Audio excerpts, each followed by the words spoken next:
Hallo, ich bin Jonas. Willkommen beim Nine Nah Tree Podcast. Heute werde ich das Buch zusammenfassen und besprechen. Abriss der Psychoanalyse ist eines der wesentlichen Werke von Sigmund Freud, einem der einflussreichsten Denker des 20. Jahrhunderts und Begründer der Psychoanalyse. In diesem Buch fasst Freud sein Lebenswerk zusammen und bietet eine kompakte, verständliche Einführung in die wichtigsten Theorien und Methoden der Psychoanalyse. Das Werk analysiert auf anschauliche Weise sowohl die menschliche Psyche als auch die Dynamiken, die unser Denken, Fühlen und Handeln prägen.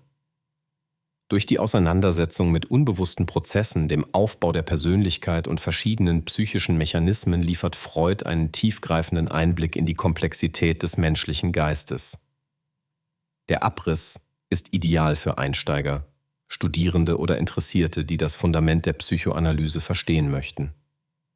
Trotz seiner Kürze gelingt es Freud, einen umfassenden Überblick zu bieten, der heute noch als Grundlage für psychologische und therapeutische Ansätze dient.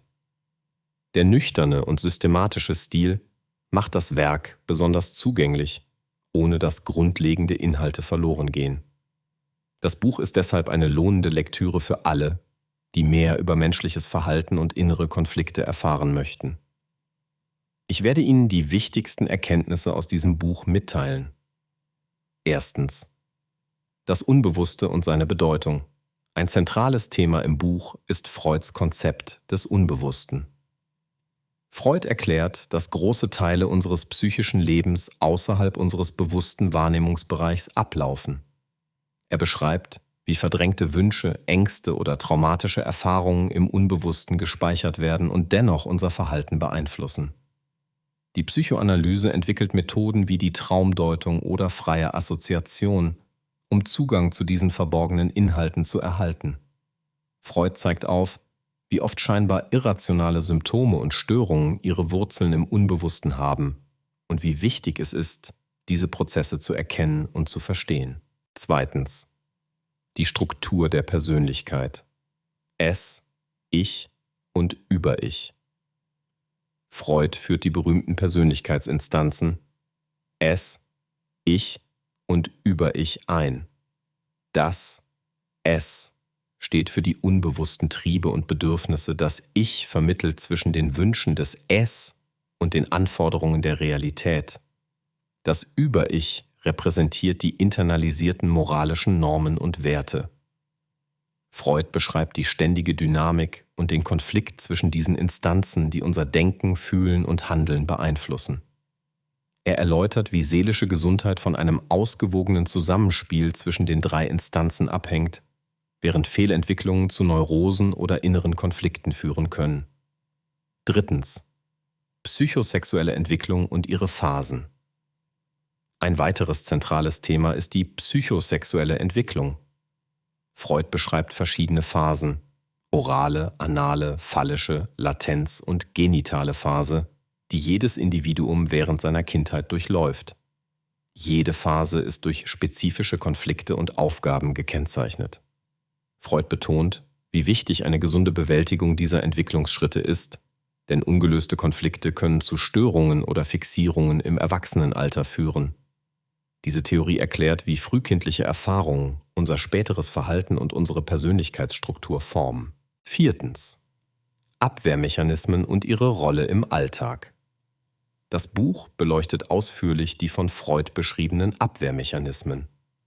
Diese psychischen Schutzfunktionen wie Verdrängung, Projektion oder Sublimierung verhindern, dass belastende Gedanken ins Bewusstsein dringen. Freud erklärt, wie jeder Mensch im Alltag solche Mechanismen nutzt, oft um Angst oder Schuldgefühle zu mindern. Er analysiert die möglichen negativen Auswirkungen, wenn solche Mechanismen übermäßig oder unangemessen eingesetzt werden. Sie können dann zu Depressionen, Ängsten oder anderen psychischen Problemen führen. Das Verständnis dieser Mechanismen unterstützt die Selbsterkenntnis und bewusste Auseinandersetzung mit eigenen Gefühlen. Schließlich die Bedeutung der Psychoanalyse für Therapie und Alltag. Abschließend geht Freud im Abriss der Psychoanalyse auf die Anwendung seiner Theorien in der Therapie ein. Er erläutert, wie psychoanalytische Methoden helfen können, psychische Erkrankungen zu behandeln, indem sie die unbewussten Konflikte aufdecken. Darüber hinaus zeigt Freud, dass die Erkenntnisse der Psychoanalyse auch im Alltag nützlich sind, zum Beispiel bei der Reflexion von Beziehungen, der Bewältigung von Problemen oder bei der Persönlichkeitsentwicklung. Das Buch gibt wertvolle Impulse, unser Selbst und unser Umfeld besser zu verstehen und Wege zu mehr seelischem Wohlbefinden zu finden. Zusammenfassend: Abriss der Psychoanalyse von Sigmund Freud empfiehlt sich für psychologisch Interessierte, Studierende, Therapeuten sowie jeden, der ein tieferes Verständnis der menschlichen Psyche erlangen will. Die klare Sprache und der systematische Aufbau machen es sowohl für Einsteiger als auch für fortgeschrittene Leser geeignet. Besonders Leser, die psychologische Grundkenntnisse erwerben möchten, profitieren von diesem Klassiker, da er das Basiswissen vermittelt, das auch heute noch viele psychologische und therapeutische Schulen beeinflusst. Durch die prägnante Darstellung der wichtigsten psychoanalytischen Konzepte wird das Verständnis für das eigene Erleben und Handeln geschärft. Es hilft, sich selbst und andere besser zu verstehen und liefert praktische Anstöße zur Selbstreflexion. Im Vergleich zu anderen Werken der Psychologie und Psychoanalyse bietet dieses Buch einen konzentrierten, methodisch klaren Zugang, ohne dass wichtige Aspekte ausgelassen werden. Die Lektüre kann nicht nur persönliches Wachstum fördern, sondern auch die Empathie und das Verständnis für Mitmenschen vertiefen. Wer ein fundiertes, zugleich kompaktes Werk zur Psychoanalyse sucht, das wissenschaftlich relevant und verständlich ist, findet mit diesem Buch eine exzellente Wahl. Es hebt sich von anderen Einführungswerken ab, da die Konzepte direkt vom Begründer der Psychoanalyse verständlich dargestellt werden. Damit empfiehlt sich der Kauf dieses Buches als nachhaltige Investition in die eigene geistige Entwicklung und als wertvolles Nachschlagewerk für viele Lebenslagen. Wenn Sie unterstützen möchten. Sigmund Freud können Sie das Buch über den Amazon-Link kaufen, den ich in der Podcast-Beschreibung angegeben habe.